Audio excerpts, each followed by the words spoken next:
नमस्कार मित्रांनो, मी सुरेश नेमकर तुमचं स्वागत करत आहे. आज आपण पॉडकास्ट शूट करत आहे फर्स्ट इयर इंजिनिअरिंग ऍडमिशन आणि डायरेक्ट सेकंड इयर इंजिनिअरिंग ऍडमिशनच्या प्रोसेसवर. मेजॉरिटी ऑफ स्टुडंट्स आणि पॅरेंट्सला डॉक्युमेंट्सला घेऊन प्रोसेसला घेऊन आणि भरपूर असे काही डाऊट्स किंवा क्वेरीज असतात की त्याचा एक त्यांना परफेक्ट आन्सर नाही मिळत. का बरं नाही मिळत? कारण युट्यूबवर खूप सारे व्हिडिओज असतात, कोणी काही सांगतं कोणी काही सांगतं. अशा वेळेस एक रिअल इन्फॉर्मेशन तुमच्यापर्यंत पोहोचायला पाहिजे. म्हणून आजचा पॉडकास्ट आपण शैलेश ढोक सरांसोबत शूट करतोय, जे की ऍडमिशन कोऑर्डिनेटर आहे PRMITR बडनेरा कॉलेजला.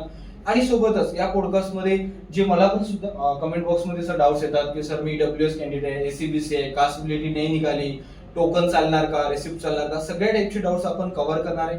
तुम्ही शेवटपर्यंत हा पॉडकास्ट बघा व्यवस्थित, जास्तीत जास्त आपल्या फ्रेंड सर्कल सोबत शेअर करा आणि अजून पण काही डाऊट्स डिफिकल्टीज असेल तर ऑफकोर्स कमेंट बॉक्समध्ये विचारू शकता. तर चला पॉडकास्टला सुरुवात करू. इंट्रोडक्शन पासून सर तुम्ही तुमचं इंट्रोडक्शन द्याल आमच्या ऑडियन्सला. नमस्कार, मी प्राध्यापक Shailesh Dhok, professor Ram Meghe institute of technology and research Badnera Amravati इथे प्राध्यापक म्हणून 15 वर्षापासून वर्क करतो. सोबतच फॅसिलिटी सेंटर इंचार्ज आणि ऍडमिशन कोऑर्डिनेटर असं मी दोन्ही काम बघतो.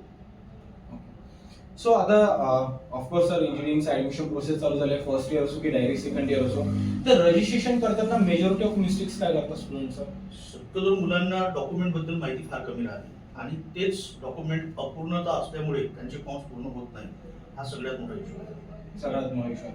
आता ही जी रजिस्ट्रेशन डेट आहे ही एक्सटेंड झालेली आहे 11 जुलै म्हणजे उद्यापर्यंत. तर अजून मला असं स्टुडंट कमेंट बॉक्समध्ये विचारतात की डेट्स रिवाइज होणार का, काय पॉसिबिलिटी? नाही बघ सूरज, कसं आहे की त्याच्यावर 11 तारखेवर बघितलं खूप स्टार मेन्शन आहे. बरोबर. त्या स्टारचा अर्थ होते टर्म्स अँड कंडिशन, म्हणजे काहीतरी त्याच्यानी may be changes due to uncircumstances होऊ शकतात, ते चेंजेस होऊ शकतात.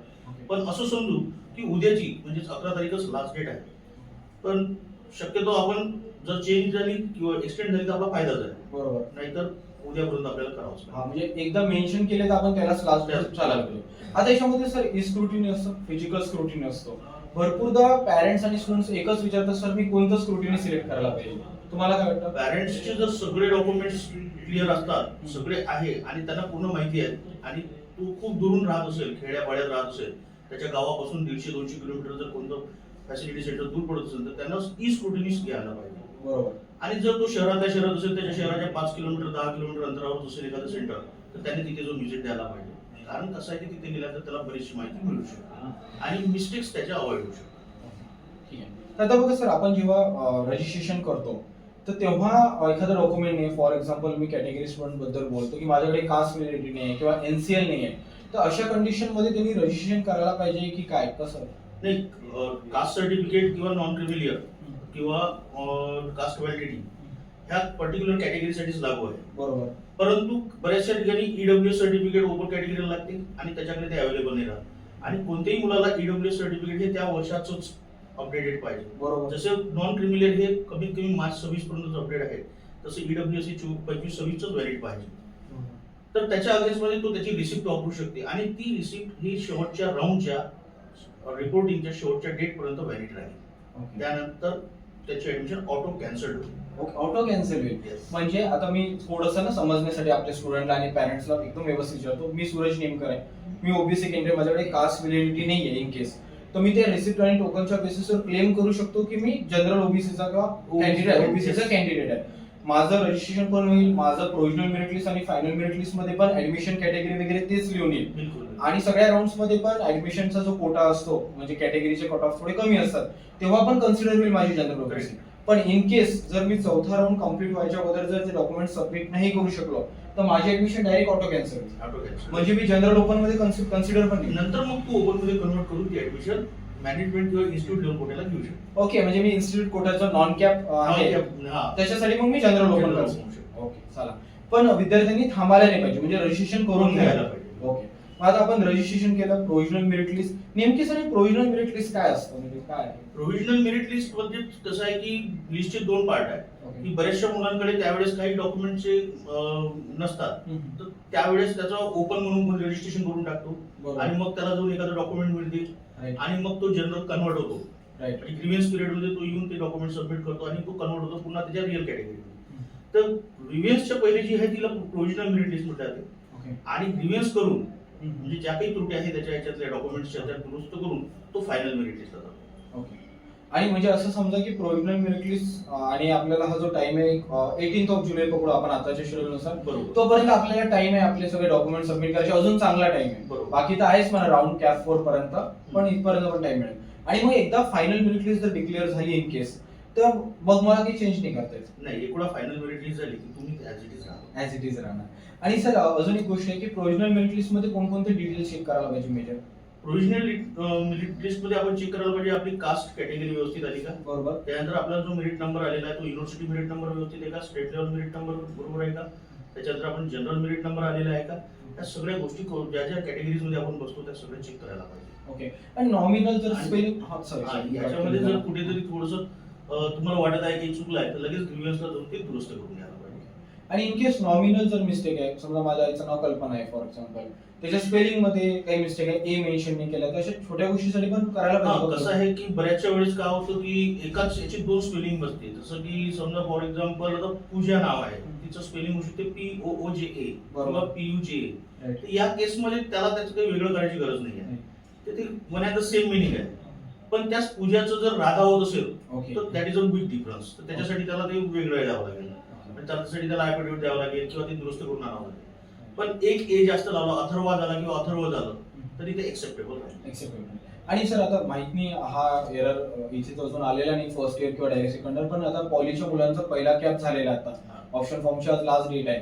तर त्यांचं काय झालेलं आहे की प्रोव्हिजनल मेरिट लिस्ट किंवा फायनल मेरिट लिस्टची जी PDF फाईल डाउनलोड केली त्याच्यामध्ये प्रोव्हिजनल मध्ये फिजिकल स्क्रुटिनी होता, पण इकडे ई स्क्रुटिनी झालं किंवा इकडे ई स्क्रुटिनी मेन्शन होता आणि इकडे फिजिकल स्क्रुटिनी झाला. ते का बरं झालं सर? तर ते थोडंसं Syntax सॉफ्टवेअरचा प्रॉब्लेम. Software चा problem. काय नाही. खूप मुलं पॅनिक झाले होते. नाही, त्याच्यात पॅनिक व्हायचं काम नाही, काही गुणांना होऊन जाते ते. होऊन जाते आणि म्हणजे सुरुवातीला येतात ते प्रॉब्लेम. सुरुवातीला. आणि अजून एक गोष्ट मला असं वाटते की ज्या पॅरामीटरवर तुमचं ऍडमिशन होत असेल ते पॅरामीटर व्यवस्थित चेक करा. लाईक तुमचे मार्क्स, तुमचे पर्सेंटाईल, ओके. तुमची कॅटेगरी बरोबर. आणि होम डिस्ट्रिक्ट वगैरे बस. ओके. ते जास्त महत्वाचं ते- आहे ते- अदर दॅन तुम्ही काय केलं काय नाही. आता याच्यात अजून एक प्रश्न येतो सर की TFWS. हे TFWS काय आहे? ट्युशन फी वेवर स्कीम म्हणजे त्याच्यामध्ये मुलांचा जर नंबर लागत असेल एक particularly 5% seats extra over and above supernumerary seats म्हणतात त्या दिलेल्या आहे प्रत्येक इन्स्टिट्यूटला. जर यामध्ये जर कोणाचा नंबर लागत असेल किंवा अलॉटमेंट होत असेल याच्यातून तर त्याला पूर्णपणे ट्युशन फी माफ होते. त्या कॉलेजची फक्त डेव्हलपमेंट फी देय राहील त्याला, त्या इन्स्टिट्यूटची जिथे तो ऍडमिशन घेईल त्याला म्हणतात TFWS. लाईकवाईज सुपरन्युमरी सीट्स EWS पण येतात, त्या 10% ऑफ सँक्शन इंटेक आहे. त्याच्यामध्ये तुम्हाला 50% ट्युशन फी माफ होईल आणि बाकीची तुम्हाला भरावं लागेल. ओके, चालेल. आता TFWS मध्ये मला तुम्हाला प्रश्न विचारायचा आहे. थोडंसं आता आपण फायनल मेरिट लिस्ट लागेल, त्याच्यानंतर आपल्याला सीट मॅट्रिक्स डिस्प्ले होईल आणि मग ऑप्शन फॉर्म फिल करावं लागेल. ऑप्शन फॉर्म फिल करताना त्या विद्यार्थ्यांनी फक्त ब्रँच कोड जे असतात ते TFWS चे सिलेक्ट करायचे की तो अदर दॅन TFWS पण करू शकतो? तो दोन्ही करू शकतो. ओके. त्याच्यासाठी 5% कोटा TFWS मध्ये त्याने अप्लाय केला आहे. ऑफकोर्स तो जनरल तो आहेच, प्लस TFWS पण राहील, म्हणजे 5% सीट त्याच्यासाठी वाढवून गेलेली आहे. राईट. बरोबर. तर तो त्यावेळेस TFWS ची ऑप्शन टाकेल आणि जनरल पण टाकेल. त्याने टाकायला टाकायला पाहिजे. पाहिजे. कारण आता मी ऑप्शन फॉर्मच्या खूप लिस्ट बनवून दिला आणि हा इश्यू मी पॅरेंट्सला खूप व्यवस्थित समजून सांगितला. कारण काही पॅरेंट्सने बॅक ऑफ द माइंड ठेवलं होतं की मी फक्त TFWS ची चॉईस कोड टाकेल, पण जो TFWS चा कट ऑफ असतो तो स्टेट लेवल असतो आणि हे जे कट ऑफ आहे होम डिस्ट्रिक्ट और होम युनिव्हर्सिटी असतात. कॅटेगरी वाईजचा. हा, तर म्हणून मी त्यांना म्हटलं आता बघा तुम्ही कॉल आला तर त्या पॅरेंट्सला म्हटलं विदाउट TFWS आणि विथ TFWS टाकले ना तुम्ही, हा. तर ते महत्वाचं आहे. ते विद्यार्थ्यांनी आणि पॅरेंट्सनी पण लक्षात ठेवायला पाहिजे. आता हे झालं डॉक्युमेंटचं. आता ऑप्शन फॉर्म येतो. समजा ऑप्शन फॉर्मच्या वेळेस तेव्हा कोणकोणते मिस्टेक्स तुम्हाला काय वाटते काय करतात मुलं? मोस्ट ऑफ दी मुलं मिस्टेक्स असे करतात की शक्यतो ऑप्शन्स फॉर्म भरताना त्यांना असं वाटतं की माझे मार्क्स या कॉलेजमध्ये बसून जातात आणि मला हे कॉलेज लागू शकते म्हणून तो तेवढेच ऑप्शन टाकते लिमिटेड. पण शक्यतो मुलांनी, विद्यार्थ्यांनी आणि पालकांनी पण लक्षात घ्यायला पाहिजे की मॅक्झिमम ऑप्शन्स ही द्यायला पाहिजे. आपला कट ऑफ काय आहे, आपले मार्क्स किती आहे, त्या इन्स्टिट्यूटचा कट ऑफ काय आहे, त्या कट ऑफच्या अकॉर्डिंग जाऊन त्यांनी ते ऑप्शन्स भरायला पाहिजे. जर एखाद्या मुलाला 80 मार्क्स आहे, 80 मार्क्स आहे, CET पर्सेंटाईल आहे, तर 80च्या कट ऑफ मध्ये आपण कोणत्या कोणत्या महाविद्यालयात बसतो, पण त्यांनी शक्यतो सुरुवात ही चांगल्या ऑप्शन्स पासूनच करायला पाहिजे. तुम्हाला कमीत कमी एक ऑप्शन आणि जास्तीत जास्त 300 ऑप्शन्स द्यायचे आहे. त्याच्यामुळे लिमिटेशन्स नाही आहे आणि म्हणून जास्तीत जास्त ऑप्शन टाकावे असं मला वाटतं. असं वाटतं. आणि सर अजून एक इथे डायरेक्ट सेकंड इयरच्या स्टुडंटचा बोलता बोलता थोडा फ्लो मध्ये मी विसरलो, त्यांना पण जो रोल आहे कास्ट व्हॅलिडिटीचा तो सेमच आहे का? आणि हा जो रोल आहे कास्ट व्हॅलिडिटी नॉन क्रिमिनल रिसिप्टचा, हा UG PG आणि फार्मसी सहित सगळ्यांना सेमच आहे. सगळ्यांना सेम सीईटी सेटच्या अंतर्गत जितके ऍडमिशन येतील त्यांना सगळ्यांना हा सगळ्यांना सेमच आहे. आणि याच्यामध्ये मला अजून एक डाऊट विचारतो, जसं तुम्ही ऑप्शन फॉर्मचा म्हटला, एक अजून असं आहे की कोणत्याही कंडिशन मध्ये ऑप्शन फॉर्मला रिओपन करून एडिट नाही करता येत. नाही, एक वेळा तुम्ही ऑप्शन फॉर्म सबमिट केला ओटीपी टाकून तुम्हाला तो डबल चेंज करता येणार नाही. शक्यतो सेकंड राऊंड. Second round. बरं, अजून एक राऊंड, एक खूप युनिक कमेंट मला आले होते चॅनलला. ते म्हणत होते की सर आम्ही रजिस्ट्रेशन केलं, आम्ही फायनल मेरिट लिस्टच्या लिस्टमध्ये पण रिस्क आलं, पण आम्हाला फर्स्ट कॅप राऊंड नाही खेळायचं, तर आम्हाला सेकंड खेळायचं डायरेक्ट. तसं करू शकतो का? बिलकुल करू शकतो. म्हणजे काही असं फरक नाही नाही, प्रॉब्लेम. काही फरक नाही पडत, तसं काही सेन्स नाही बनत. आणि सर अजून एक, जे ऑप्शन फॉर्मची लिस्ट आपण भरतो तेव्हा असं म्हटलं जातं की पहिल्याच गॅप राऊंड मध्ये कॉलेज मिळण्याची चान्सेस किंवा प्रोबॅबिलिटी जास्त आहे. इज इट राईट ऑर इथं प्रॉब्लेम असा आहे की पहिल्या राऊंडला सगळ्या जागा म्हणजे रिझल्ट आहे आणि बरोबर सगळ्या व्हॅकंट आहे. काय होते, एखाद्या वेळेस एखादी जागा एखाद्याला अलॉट झाली तर तो बेटरमेंट होऊन दुसरीकडे जाईपर्यंत ती व्हॅकंट होईल आणि नंतर त्या पोराचा नंबर लागेल जो सेकंडला ऑप्शन फॉर्म भरेल, तर त्याचे चान्सेस फार कमी राहतील. आणि कसं बेटरमेंट मध्ये हे रोलिंग होण्याला खूप वेळ लागतो. बरोबर. म्हणून शक्यतो पहिल्याच राऊंडला ऑप्शन भरायला पाहिजे. आणि जर ऍज अ ऍडमिशन कोऑर्डिनेटर तुम्ही काय सजेस्ट कराल की मुलांनी पुढचे पण राऊंड खेळायला पाहिजे की सेल्फ रिस्क करायला पाहिजे? मुलांनी सेल्फ रिस्क जर होत असेल, सेल्फ रिस्कचे तर तीन राऊंड वेगवेगळे आहेत. पहिल्या राऊंडला पहिला ऑप्शन कंपल्सरी आहे, बरोबर. सेकंड राऊंडला 3 ऑप्शन कंपल्सरी आहे, बरोबर. आणि थर्ड राऊंडला 6 ऑप्शन कंपल्सरी आहे. बरोबर. जर 6 ऑप्शनच्या वर किंवा पहिल्या राऊंडला 1च्या वरचं ऑप्शन लागत असेल आणि त्याला ते कॉलेज पाहिजे असेल तर त्याला फ्रीज करून घ्यायला पाहिजे. जर त्याला वाटत असेल का मला हे कॉलेज लागलेलं आहे पण मला इतकी वेगळी ब्रांच पाहिजे आहे, तर त्याने याच कॉलेजचे वेगळे ऑप्शन वरती टाकून बेटरमेंट करायला पाहिजे आणि सेकंड राऊंडला जायला पाहिजे. आता आपण ना एक थोडं स्टेप बाय स्टेप मी अजून याला ब्रेकडाऊन करतो, म्हणजे पॅरेंट्स आणि स्टुडंटचे अजून रिमेनिंग डाऊट्स क्लिअर होऊन जाईल. रजिस्ट्रेशन झालं, प्रोव्हिजनल मेरिट लिस्ट झालं, ग्रीव्हान्स फाईल केलं, फायनल मेरिट लिस्ट लागलं. फायनल मेरिट लिस्ट नंतर मुलांनी ऑप्शन फॉर्म भरला. आता त्याला समजा कॉलेज पहिल्याच राऊंड मध्ये चांगलं कॉलेज मिळालं आणि त्यांनी सेल्फ रिस्क केलं, ते सीट ऍक्सेप्टन्स फीस पे करावं लागतं त्याला, बरोबर. ओके, आणि तो फ्रीज करून येऊन जाईल. त्याला त्या कॉलेजला रिपोर्ट करायचं तर त्या 3 दिवसातच करावं लागेल. 3 दिवसात करायचं. इन केस त्या 3 दिवसात त्याच्याकडे ते कास्ट व्हॅलिडिटी सर्टिफिकेट नाहीये तरी त्याला ते सर्टिफिकेट देण्यासाठी 4थ्या कॅप राऊंड पर्यंतची डेट देण्यात येईल. बिलकुल. M I right? ओके, ठीक आहे, हे एक झालं. आता समजा त्या विद्यार्थ्याने सेकंड राऊंडला गेला इन केस आणि त्याला नॉट अलॉट मिळालं तर त्याला वारंवार सीट ऍक्सेप्टन्स फीस पे करण्याची गरज नाही. एकच वेळेस. जर नवीन कॉलेज अलॉट झालं तर तरी पण सीट ऍक्सेप्टन्स बी एकच वेळेस भरा लागते. नवीन कॉलेज जरी अलॉट झालं तरी, कारण कसं आहे की ती सीट ऍक्सेप्टन्स बी आहे.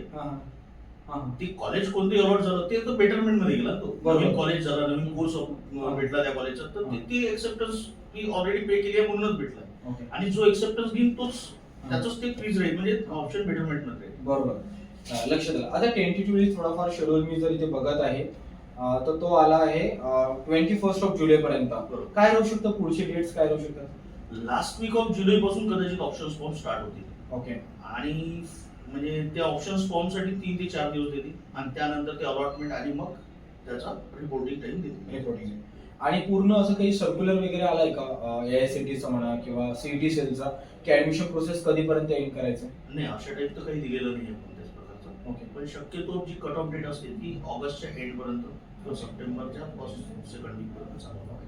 म्हणजे मोस्ट प्रोबेबली फर्स्ट इयरचं कॉलेज कधी चालू होईल? मोस्ट प्रोबेबली फर्स्ट इयरचं कॉलेज तर तसं तर आम्ही ऑगस्ट 15-16 नंतर चालू करून घेतो. हा, ओके. आणि second year, direct second year वाले डायरेक्ट सेकंड इयरचं पण त्याच त्याच टाइमला जवळपास मागे पुढे म्हणजे सोबतच चालू होईल. अजून सर एक थोडं नॉन कॅप सीट साठी पण बोलून घेऊ. इन्स्टिट्यूट कोटासाठी जे आहे स्टुडंट ते कसं अप्लाय करू शकतात? कोणती इन्स्टिट्यूट कोट्याला तो विद्यार्थी त्या इन्स्टिट्यूटला जाऊन रिपोर्ट करेल. प्रत्येक इन्स्टिट्यूट हे 4 राऊंड झाल्यानंतर त्याच्या इन्स्टिट्यूटची एक त्याच्या वेबसाईटला ऍड टाकेल की आपली इन्स्टिट्यूट लेवलचे राऊंड आहे. त्या राऊंडसाठी त्याने त्या कॉलेजला त्या विद्यापीठात इन्स्टिट्यूटला जाऊन इन्स्टिट्यूट लेवलसाठी फॉर्म भरावा आणि मग त्या इन्स्टिट्यूटने दिलेल्या शेड्यूलनुसार तो राऊंड होईल. ओके, असं असं. आता मी ना थोडं स्टुडंटच्या साईडने एक प्रश्न विचारतो. फॉर एक्झाम्पल मी आहे सुरेश नेमकर, मला एक चांगलं कॉलेज लागलं, फॉर एक्झाम्पल XYZ, पण आता मला असं वाटतं की त्याच्या वरचे कॉलेज मला मिळू शकते, प्रायव्हेट कॉलेजेस वगैरे. तर माझी ऍडमिशन झाली आहे, कन्फर्म केलेलं आहे मी, तरी सुद्धा मी इन्स्टिट्यूट राऊंड खेळायला जाऊ शकतो का? बिलकुल करू शकता. इन्स्टिट्यूट लेवल हा ओपन फॉर ऑल आहे. ओके. फक्त प्रॉब्लेम एक आहे की कॅप मधून जर तुमचा नंबर लागत असेल तर तुम्हाला स्कॉलरशिप भेटेल. बरोबर. पण इन्स्टिट्यूट लेवल राऊंडला तुम्हाला कोणत्याच प्रकारची स्कॉलरशिपचं बेनिफिट घेता येणार नाही. तुम्हाला पूर्ण फी द्यायला आहे. ओके. जर तुम्ही मेरिट बेसवर आले तर. ओके नाही. म्हणजे तुम्हाला डायरेक्टली जनरलची फीस पे करावी जनरलची लागेल fee pay करावी. आणि काहीच फी स्कॉलरशिप वगैरे काही मिळणार नाही. ओके ठीक आहे. आणि सर अजून एक TFWS चं पण असतं की TFWS जर सीट टाईप असतं तर त्याला कॉलेज चेंज नाही करता येत, ब्रँच चेंज नाही, असा काही नियम आहे का? करेक्ट, बरोबर आहे. त्याला कोणत्याच प्रकारची ब्रँच चेंज करता येत नाही किंवा कॉलेज चेंज करता येत नाही. त्याला जे मिळालं ते तेच करावं करावं. लागते. आणि तो स्कॉलरशिपसाठी अप्लिकेबल राहतो. गरज नाही ना, त्याला ट्युशन फी माफ असल्यामुळे डेव्हलपमेंट फीस दे आहे, त्याला ती स्कॉलरशिपची गरज स्कॉलरशिप. नाही. आणि आता थोडंफार 10 ची री एक्झाम आहे किंवा काही स्टुडंट रिअपिअर करत आहे तर ते पण अप्लाय वगैरे करू शकतो. हा बिलकुल. आणि ही जी प्रोसेस आहे तुम्ही पाहिलं असेल की जशी आता 11 तारखेपर्यंतची डेट दिली आहे बरोबर. आणि त्या स्टारने सांगितलेलं आहे की जोपर्यंत प्रोसेस एंड होणार नाही तोपर्यंत नॉन कॅपसाठी रजिस्ट्रेशन स्टार्ट राहते, चालू राहते. ओके तर समजा एखाद्या मुलाचा रिझल्ट री एक्झाम मध्ये आहे किंवा तो बॅकलॉग बोला होता आणि त्याचा मॅथ्स वगैरे कोणता जो काही सब्जेक्ट निघाला तर तो नॉन कॅप मध्ये रजिस्टर करून परत तो इन्स्टिट्यूट लेवल पुढे अप्लाय करू शकतो. करू शकतो. चालेल. तर बऱ्यापैकी आम्ही सगळेच डाऊट्स कव्हर करण्याचा प्रयत्न केला. अजून पण काही फॉलोअप पॉडकास्ट वगैरे करायला लागला तर सरांशी शूट करू. आणि तुम्हाला पण काही पर्टिक्युलर टॉपिक्सवर काही डाऊट असेल तर ते कमेंट बॉक्समध्ये सुद्धा मेन्शन करू शकता. आणि थँक्यू सो मच शैलेश सरांना की वेळाचा वेळ त्यांनी काढला. सोबतच थँक्यू सो मच टू PRMITR डिपार्टमेंट म्हणा किंवा प्रिन्सिपल सगळ्यांनाच की ज्यांनी परमिशन दिलं आणि मला म्हटलं की चला चांगली गोष्ट आहे, विद्यार्थ्यांपर्यंत सगळ्या माहिती पोहोचायला पाहिजे. So thank you once again teaching non teaching सगळ्या स्टाफ. Thank you so much.